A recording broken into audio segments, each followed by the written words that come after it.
Welcome to the SEEP National Webinar, Racial Justice Investing in Your Endowment. My name is Deirdre McElroy. I serve on the SEEP Planning Committee and cover endowment and multicultural church strategies. We'd like to begin in prayer. The Lord be with you. Creator, when we walk with you, we are your missionaries. Surrounded by cries for justice, we hear your voice telling us what is required. Do justice, love mercy, and walk humbly with our God. There are too many acts of rage, Lord, and because the world is dark, let us be the bearers of your light. Lord, let this be a time of the church's great awakening. Let this be the time of our brilliance, where we share all our gifts, our treasure, our time, our talent, for a shared prosperity for all. Fill us with your radical light as we walk humbly to heal the world. All this we ask through Jesus Christ our Lord. Amen. Increasingly, the world is realizing an economy that doesn't work for its society or environment isn't an economy fit for the 21st century. This webinar series is designed to help you be savvy with the systems we show you and to invest to generate justice where or perhaps how it has not visited. We are thankful for the time and talent of the data divas who curated this webinar, our experts Sonia Kowal of Zevin Asset Management and Danielle Burns of C-Note.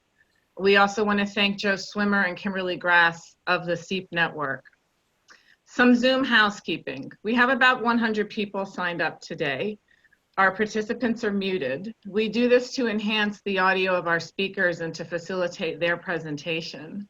We welcome your questions via the Zoom chat function and have devoted time to answer questions that surface after each speaker. I will read your questions aloud. Speaking time will be approximately 40 minutes, and we will have you out of here within the hour.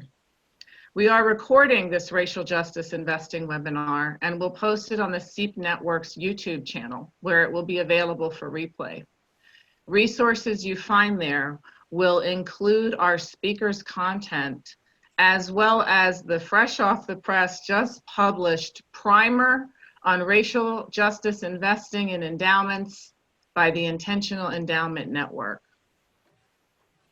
With us today are two experts in the field of sustainable investing. Let's get them introduced. Sonia Kowal, president of Zevin Asset Management, who joins us from Boston. Sonia brings over 2 decades of investment experience to managing corporate matters, business practices, and strategic planning. She feels particularly strongly about racial equity, wealth inequality, and what she calls our disastrous criminal justice system. Sonia is a well-known SEEP supporter. She is president of Zevin Asset Management, which is a certified B Corp, and she'll tell us a little bit about that, I hope. Welcome, Sonia. And we are so excited, I'm so excited to have Danielle Burns joining us from Brooklyn. We actually moved the webinar so that we could include Danielle's schedule with us today. Danielle is the head of business development with C-Note. She is a thought leader and advocate for racial equity and social justice. She is a passionate and experienced impact investing professional. Prior to joining C-Note, Danielle worked for First Affirmative Financial Network, a leading socially responsible investment advisory firm. Welcome, Danielle. Thank you. Both speakers are key to our Involving Endowment Intelligence, and both are disciples in their field of work. So why are we here talking about racial justice investing? Racial justice investing is an exciting and growing industry powered by faith-based investors and nonprofits and others who are determined to generate social and environmental impact as well as financial returns. This is taking place all over the world and across all asset classes. There are powerful reasons to invest for racial justice, which include both profit for good and for many, and for our endowments to enhance our processes so that we are acting in a way aligned with the gospel. One of the goals of racial justice investing is shared prosperity for all. We in the investing for equity space think when our capital and mission are aligned, We will not profit from the things that make our philanthropy necessary. To advance the concept of racial justice investing, we want to frame this conversation to help us all operate with the same level set. Danielle donated that term. Thank you, Danielle. Racial justice investing is four things: investing with the intent to directly support Black, Brown, and Indigenous people of color-owned businesses. I will refer to these brothers and sisters as people of color going forward.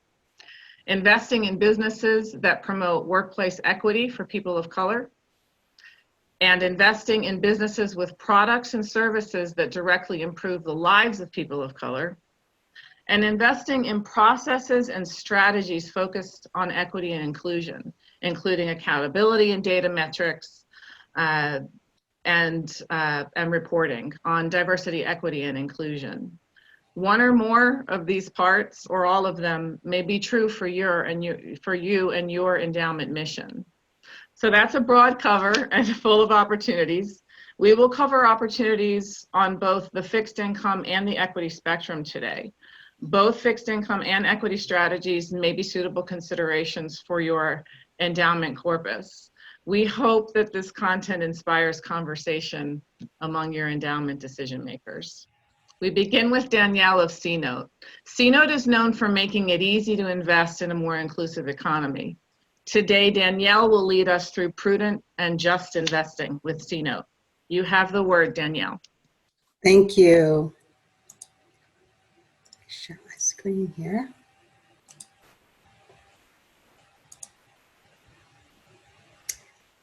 Deirdre, thank you so much, and Seep for having me today. I'm truly delighted to be here with each of you. As Deirdre mentioned, excuse me. As Deirdre mentioned, my name is Danielle Burns, and I am the head of business development at C-Note. I began my journey in impact investing almost 16 years ago.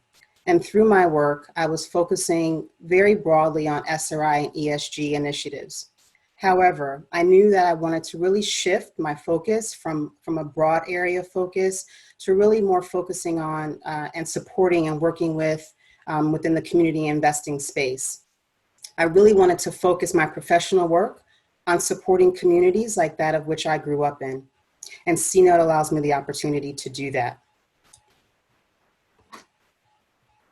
C-Note is a women-led and women-founded impact investment platform. We were founded on the core principle that everyone deserves a chance at financial freedom and the American dream. We deliver competitive fixed income and cash investments that generate measurable and meaningful social impact. We do that by leveraging technology to unlock CDFIs as an asset class, to scale investments into underserved communities across the United States.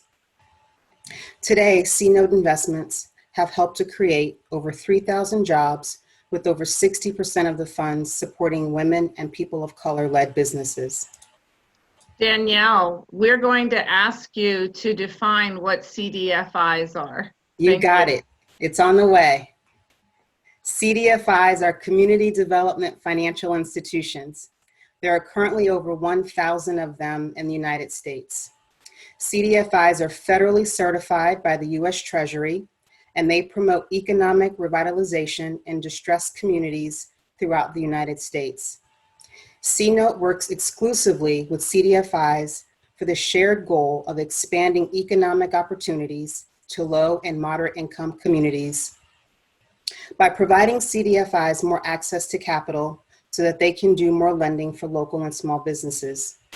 We believe that by unlocking the power of CDFIs, we can create scale and provide competitive and customizable CDFI investment opportunities by providing competitive rates, diversification, values alignment, and measurable social impact. CDFIs are a proven fixed income instrument, delivering strong financial performance for over 30 years. Large banks and financial institutions have been investors for decades. They attract nonprofit lenders that focus on capital preservation, and CDFIs are conservative stewards of capital that helps to create impact investment and place-based thematic targeted options, as well as provide exposure to an alternative asset class, private debt.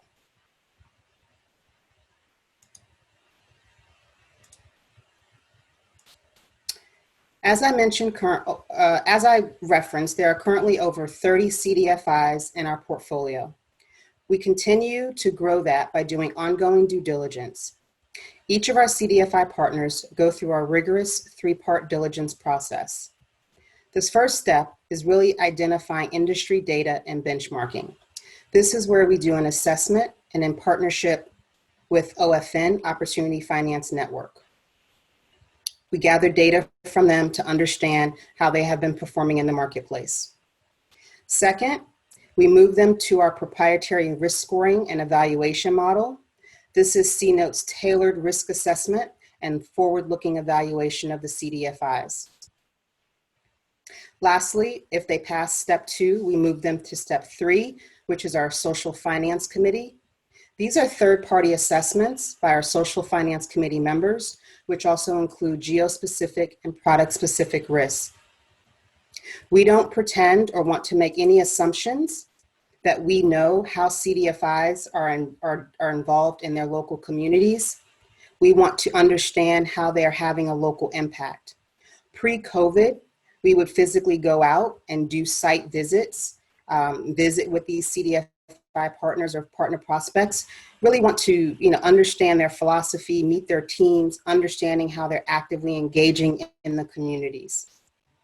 Once a CDFI reaches or passes through all of these, through these 3 steps, they then move forward through to our C-Note portfolio. We leverage our technology here, and we can complete that process in as little as 2 to 3 weeks. We continue to do our ongoing due diligence and engage to grow the portfolio. To date, C-Note has 0 losses and 0 defaults with our CDFI partners, as well as over $50 million in committed transaction volume. A few of our institutional partners include MasterCard, Tides, San Francisco Foundation, and others.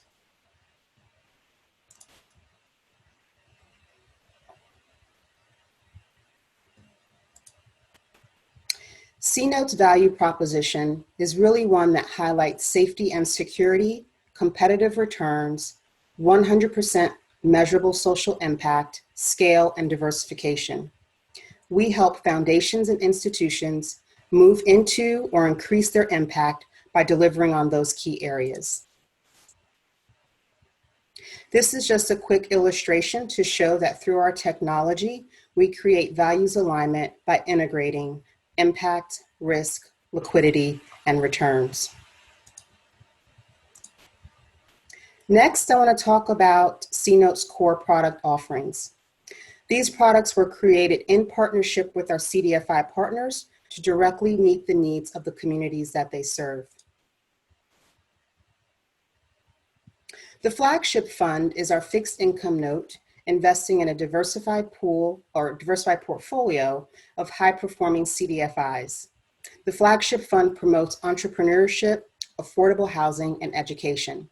It's currently at a rate of 2.75. It's a 30-month maturity. There are no minimums to open the account, and it is available to both accredited and unaccredited investors. On each of the upcoming slides, I like to highlight a borrower. Here, I'd like to introduce you to Maria Harrington. Through our CDFIs in partnership with C-Note investors, Maria opened up the House of Spanish, which is an immersion school that teaches Spanish through cultural experiences. Next is our Wisdom Fund. The Wisdom Fund is a social impact bond that's investing in the wealth creation specifically for women of color entrepreneurs. It provides women access to fair capital and free business coaching. So every borrower who gets a loan via the Wisdom Fund, in addition to their loan, they're also receiving this free business coaching. This business coaching is also known as technical assistance, and this is really critical. This provides these women the understanding and the know-how to really manage a business. from creating budgets, managing HR, inventory, marketing, etc. If these women are successful in managing and growing their business, they are less likely to default on their loans. The Wisdom Fund offers a 4% rate of return. It is a 5-year maturity. It is 100,000. Oh, my apologies. We just increased the minimum a couple days ago. It's a $100,000 minimum. And that is available to accredited investors. Through the Wisdom Fund and in partnership with our CDFIs, we are also doing a data analysis and an HCD, or human-centered design impact effort. We're looking at the historical lending and borrower rates for women of color to really understand where they are from a credit risk perspective. Our preliminary data is showing that women of color are absolutely not riskier borrowers. Additionally, through that human-centered design approach, we're actually looking to engage with these borrowers to understand where we have failed them, where the systems have failed them, and what do they need from us. What prevented them from getting the loans initially? What helped them get across the finish line? We feel that by coupling the data analysis as well as the HCD efforts, we're hoping that we can create some systemic changes and sharing that information out with the industry. We're really excited to be leading that work.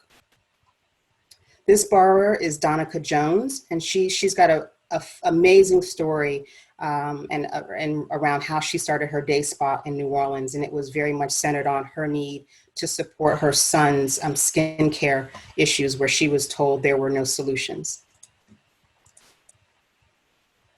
Next, we have the Promise Account. Our Promise Account is our cash management solution. It is a fully insured FDIC, NCUA, Impact First cash management solution.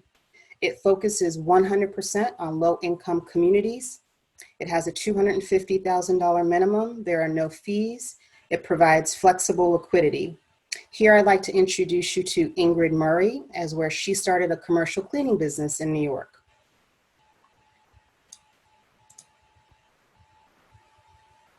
Next, we have our rapid response investment. This was created in direct response to COVID-19. It is an impact first CDFI investment vehicle that was designed to deliver critical small business relief and recovery, providing patient, flexible capital to really drive small business recovery efforts. There's a $25,000 minimum, provides a 1% annual return rate, a 5-year term, as well as fully automated dashboard ease and efficiency. Again, to date, through C-Note Investments, we have helped to create over 3,000 jobs. Nearly 80% of all C-Note investments in 2019 went to low to moderate income communities, with over 60% of investments going to women of people of color. Here, I'd like to introduce you to Tosh Billings. On the left there, standing with the gentleman, she is a cancer survivor who created a wine and food experience centered around art and music in Birmingham, Alabama. And on the bottom right, that's Ebony Harris. She created a learning center for children in Jackson, Tennessee. Each of these women have been able to build wealth and create financial freedom for themselves as well as their family through the support and partnership of C-Note investors and our CDFI partners. I would encourage each of you to visit the C-Note website to take a look at borrower stories in more detail, as well as review others. It's really a powerful story that we can share with our clients and family, et cetera, to really understand where the money is going and how it's making a difference in people's lives. Next, I'd like to talk quickly about our ability to create custom bonds or notes. Firms can now create bespoke, socially responsible bonds, really to address specific client needs around place-based investing. Currently, we cover over 26 impact themes, which range from things such as racial equity, gender equality, education, financial inclusion, economic development, community resiliency, et cetera. And in addition to those themes, we also can align with several of the SDGs, the Sustainable Development Goals. In addition to the thematic areas of focus, we can also look at place-based investing. Our network currently covers all 50 states. So we do have the ability to create custom place-based bonds by city or state. That can also be overlaid with the thematic approach if that's of interest to the investor as well. This is just an example of a rural revitalization note that we created. This is specifically, we created this at a client's request specifically to address rural communities throughout the United States.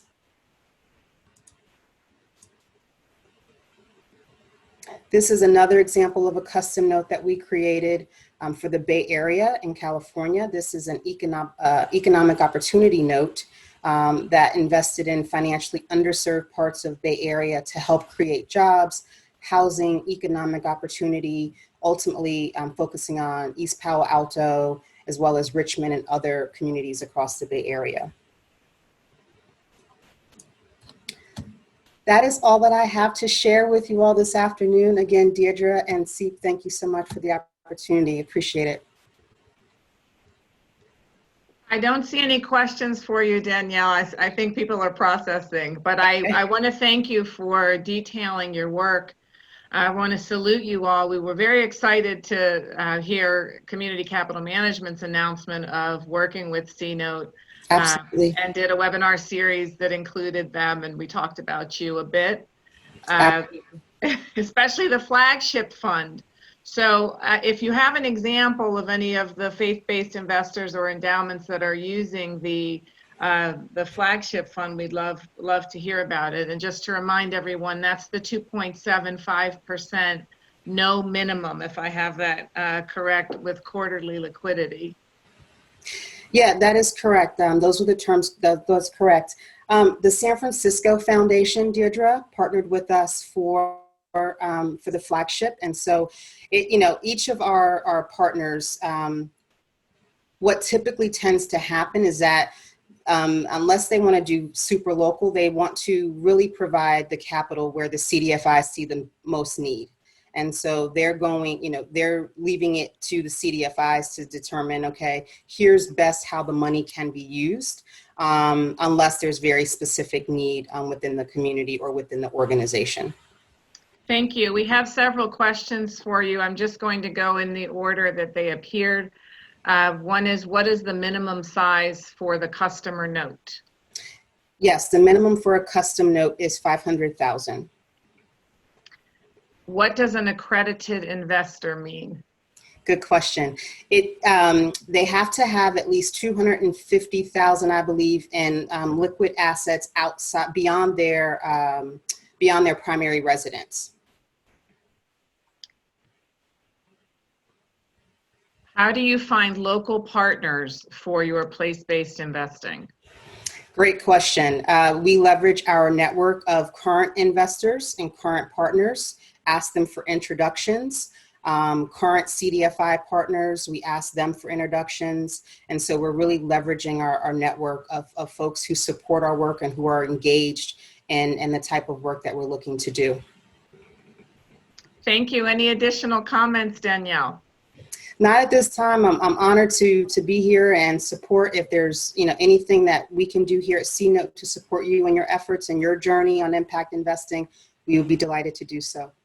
Thank you so much for your time, and we're keeping you with us until the end. So, Sonia, now we will give Sonia the word. Sonia is the president of Zevin Asset Management in Boston, which is a certified B Corp.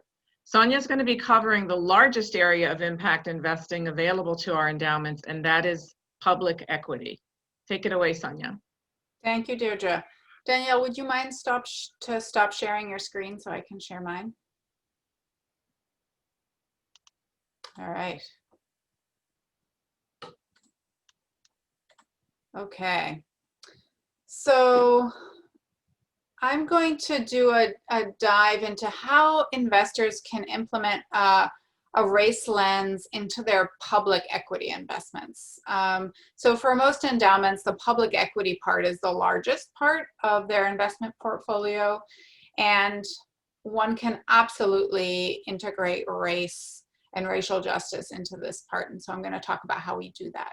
So I'm president of Zevin Asset Management. We're majority women owned and led. And very unusual for an investment firm, our staff are 50% women and 40% people of color. So we've been managing global multi-asset and public equity strategies for over 20 years. And some of you will remember meeting my colleagues at previous SEEP conferences and webinars. You might have heard Stephen Dre or Kevin Callahan talk about investment risk, because that's what we're known for. So just a little bit more about Zevin. We've been around for 23 years, 100% employee owned, Boston based, but we've got clients all over the country. We're also a Best for the World B Corp, and I think that might be interesting to Episcopalians because it means we walk the talk. Social responsibility is the way that we run our business. As a certified B Corporation, we've committed to use our business as a force for good, and we practice what we preach to our portfolio companies. And it means, and it requires, being a certified B Corp requires that we consider employees, the community, and the environment when we make key decisions. And it also means that the fees that our clients pay us for investment management goes towards shareholder advocacy and really pushing companies forward. So I think that that might be interesting for folks on the call. Before I came to Zevin, I was a portfolio manager managing traditional equity portfolios, especially in emerging markets in a large firm in Scotland. And it became increasingly clear to me that integrating environmental and social and governance factors into the investment process could improve my stock picking results. So I just see it as smarter investing. So including environmental, social, and governance factors when researching investment opportunities allows you to see the world in color as it really is, instead of just in black and white as most analysts see it historically. So getting on to kind of the why we're here today to talk about race. So this is just one of the lenses we use. So for those of you that listened to our investment risk presentation at the conference or on the webinar we did, looking at environmental and social risk factors, of which race is one, it's about reducing risk and seeing the whole picture of what's really happening in this country and wider. And small changes at large corporations can have huge repercussions, and we're going to go into that a little bit more deeply. But I think it's important to note that either your manager or your advisor actively takes race into account when they invest, or they don't. I very strongly believe that there's no such thing as being race neutral when it comes to investing. There obviously is this complex interplay between race and other issues like climate change or worker health, but I think it should all be looked together to get the most information and to make the best investment decisions as a result. Of course, there's always those managers that say they're doing something about racial injustice, but aren't really, or the impact isn't really there. I think that's a discussion for another day. You know, you've seen these big corporations putting out all these statements about Black Lives Matter. But what we're really trying to do is get them to follow through and really looking at these statements, analyzing them, and juxtaposing them with the behavior that they're actually demonstrating. And then my firm also prioritizes shareholder engagement on race-related issues. So I'm going to take you through what that looks like. Sonia, I'm going to stop you for a second and just just underscore that what you're saying is that including a racial justice lens, or including diversity, equity, and inclusion through a racial lens is profitable and reduces risk among investments. Yes. Okay. So, Okay. as you can see on your screen, these are our returns. And, you know, we've been thinking about race issues for a long time. We are very proud of these returns. Race is not obviously the only thing that drives this, but I think it's important to note that you are not going to necessarily underperform when you think about environmental, social, and governance risk. You can be a very good manager, make money for your clients, and think about these things. And, you know, I think there's an investor, quite a famous investor called Darren Dodson, who does a lot of work on race and implicit bias. And what he has found is that diverse managers, managers of color, women managers, when they post results like these, people don't believe them. They think, oh, there's something wrong. It can't continue. So I think it's important to look beyond our implicit biases and see, you know, that one can be a really good investor and take into account a racial lens. Right. So getting into the meat of it. I hope that we can concur that wealth in our economy was built on the backs of Black and brown people. And finance has a really important role to play in turning this around.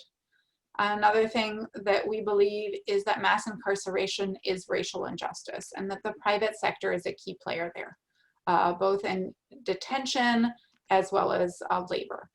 So in terms of screening, non-investing in prison owners and operators is just the bare minimum.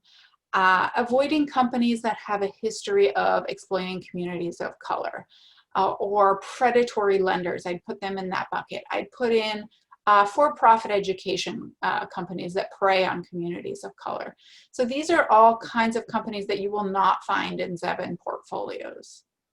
When we think about ESG and the research that we do to get to know the companies in our portfolios, attention to racial justice informs the whole integrated research process.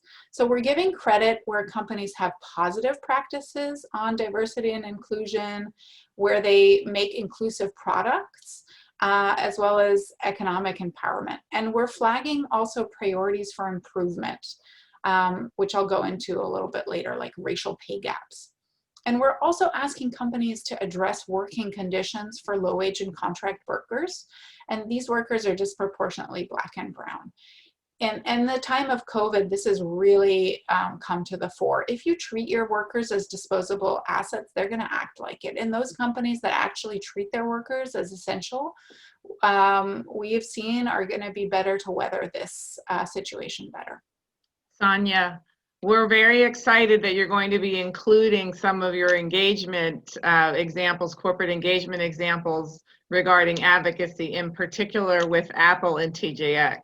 Yeah, so let's go into that.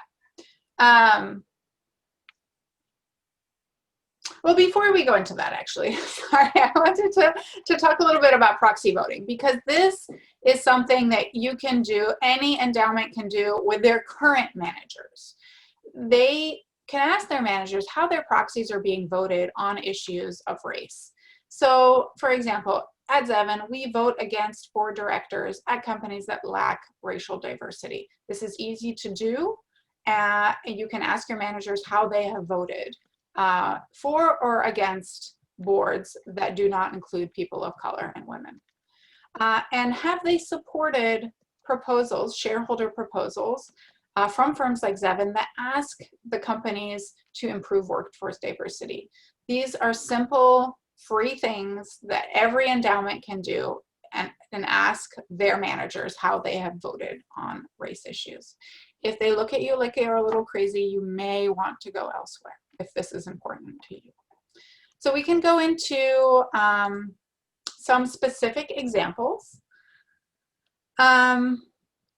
So something that we think is really important is diversity, equity, and inclusion practices within corporations. So McKinsey research shows that firms in the top quartile for gender and racial ethnic diversity are more likely to have above average financial returns.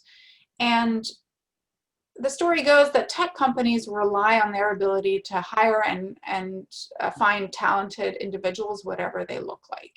And we think that companies that fail to recruit and retain diverse talent because they have a poor approach to diversity and inclusion can face material risks. So hostile cultures can drive turnover among people of color and women, and that increases costs. And then workers that have faced discrimination can raise legal claims. And we think that companies that fail to scan the market for underrepresented workers are at a disadvantage in cutthroat competition among tech companies for talent. So this becomes rapidly a financial issue, the financial consequences for a stock over time. So with Apple, for example, and Alphabet and Amazon, you find that their teams are predominantly white and male, and they've got high rates of attrition among Black employees. And we think these are very risky signals for the long-term future of the company. So we're trying to do something about that. In our research, we found that just about the only thing that improves diversity at corporations is when executives are incentivized monetarily to meet goals around hiring, promotion, and retention. So some companies already do this, forward-thinking companies like Unilever or Microsoft, but others need more of a nudge. So at these tech companies, at Apple, Amazon, and Alphabet's the parent company of Google, we've filed shareholder proposals for the last couple of years to highlight the business need to do this, to tie CEO pay and other top executive pay to goals on diversity and inclusion, urging them to put measures in place and then reporting around that. So that is starting to get some traction. Pay equity also is an area where we think that investors can make a difference. And we've concentrated on the retail sector where wages are low and women and people of color make up most of the hourly workers, but they're still underrepresented in management. So at TJX, you guys probably shop there. It's the company that owns TJ Maxx and Marshalls and Home Goods. They've agreed to the first steps of being transparent, and they've disclosed their racial and gender pay gap information. But the trouble is, on average, they don't show any gaps. And on average can hide a multitude of issues. So the next step is to get them to publicly disclose pay data.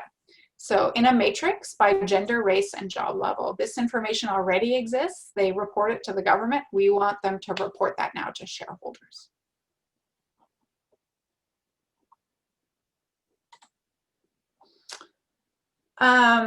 Something else that may interest you is the work that we do around criminal justice.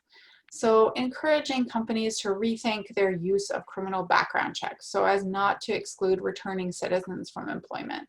We're also engaging on the topic of prison labor in the supply chain, as well as the funding of private prisons by large banks. You may have seen the movie 13th that talks about the 13th Amendment, where, you know, slavery is still legal if you're a prisoner. And obviously, the majority of people in prison are Black or brown. They're also there for nonviolent offenses. And why should they be paid just about nothing to, you know, make shareholders even wealthier? This is a problem we have with the system. So we are asking companies about prison labor in their supply chain. Often they don't know it's there, and getting them to do something about it. Hey, Sonia, can I ask a quick question?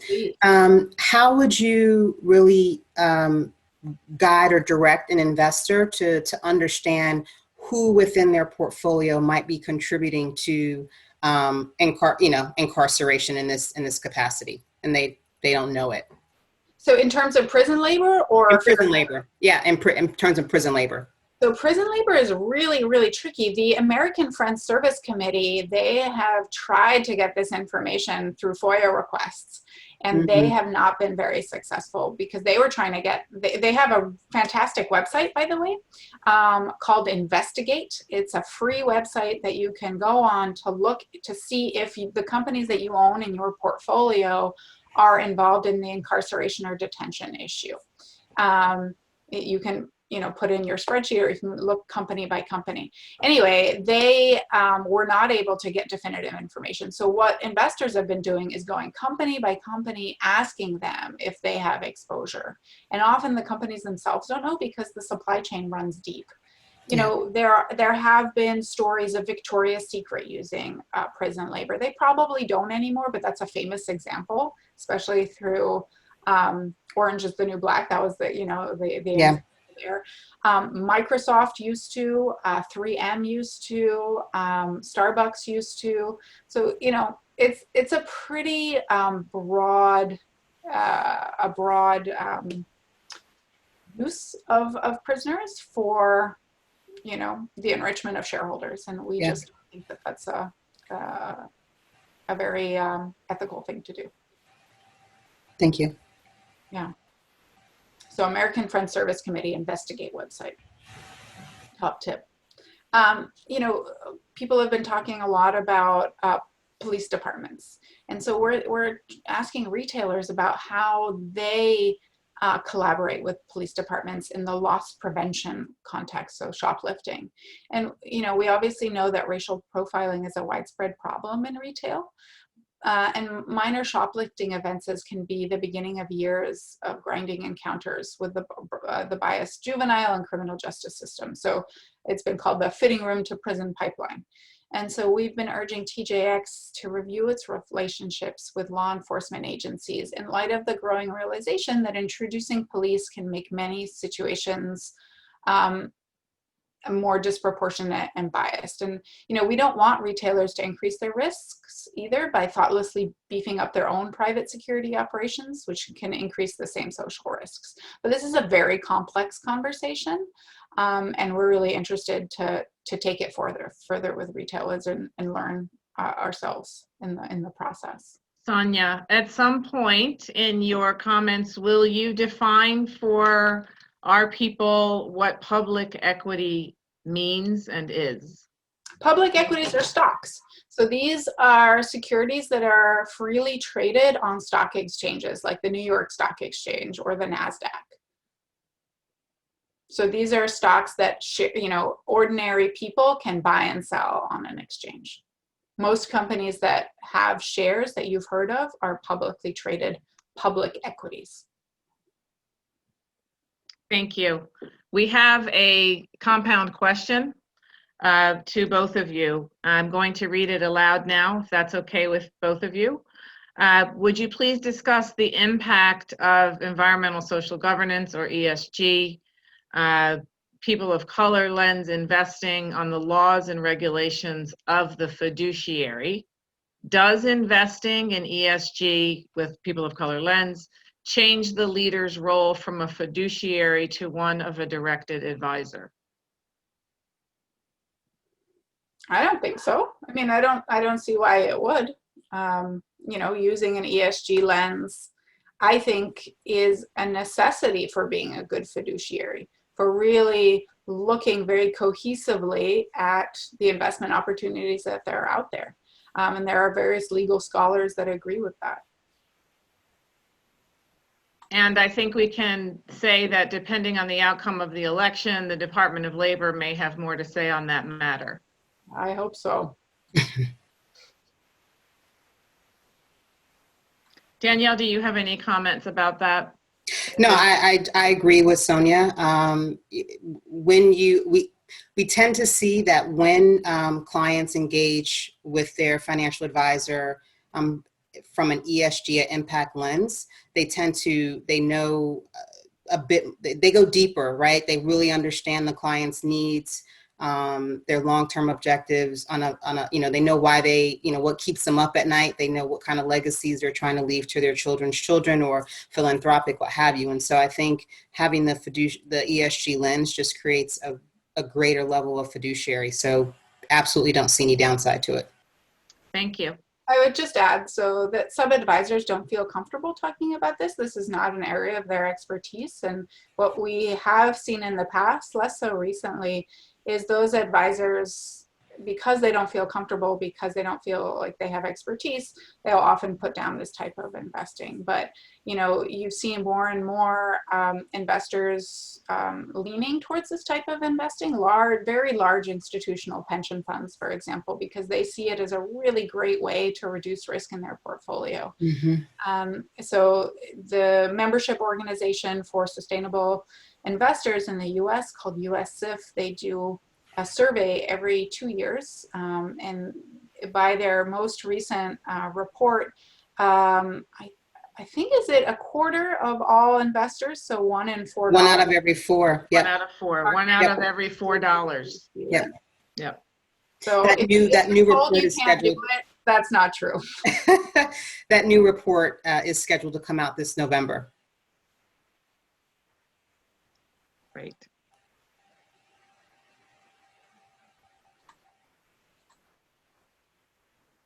Back to you, Sonia.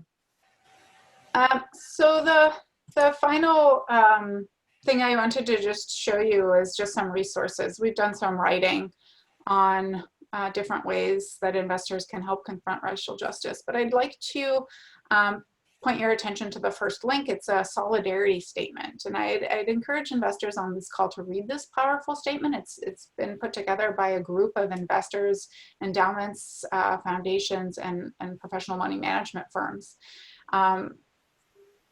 talking about why it's so important to use a racial lens in investments, and see if you can sign on either as an investment, as an individual, or as part of your church. It would be great to have more faith-based investors. We have a lot of Catholic organizations. I don't see a lot of Episcopalians on there yet.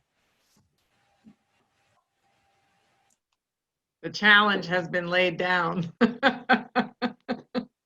I'll see you all next year at SEEP. I'll know. That'll be good company that we keep there. Thank you. So it's just a summary about what we do at Zevin, and I hope to talk to you soon about what we do. Thank you so much, Sonia. We have the question, will the panelist slides be shared with the attendees? The answer is yes. Tomorrow, this webinar will be posted on the SEEP YouTube channel. Both Sonia and Danielle's slides as a PDF will be there, as well as the Intentional Endowment Network's primer on racial justice investing for endowments, which is initially focused on colleges and universities, but is certainly apropos and is an excellent primer. SEEP does have a relationship with the Intentional Endowment Network, and they did join us at SEEP in Louisville, which seems like 10 years ago. They did join us there in February of 2020. So that will also be there as value added for you all. I am looking to see if we have another question. Someone has a question regarding a $5 million endowment that's invested primarily in funds. And she's saying that it's invested primarily in funds in order to provide investments across a broad range of asset classes. She's asking what your advice is, and let me just say that is not something that Danielle and Sonia can answer in this forum, and that it would take a discovery process with you to be able to advise you in that sense. But I will tell you that is your funds is not your only option for full diversification. And we have shown prudent and proven investments at the fixed income end, intermediate end, and on to longer term fixed income, as well as equities and everything in between is available in an environmental, social, and corporate governance sense. And much of this is also available with racial and gender lens. So I think it would be great for you to be in touch. If you don't have a financial advisor, for you to be in touch. You can be in touch with Sonia and Danielle directly, and I can send you some other resources if you will post your email for me. I'm sorry to not be able to give that answer.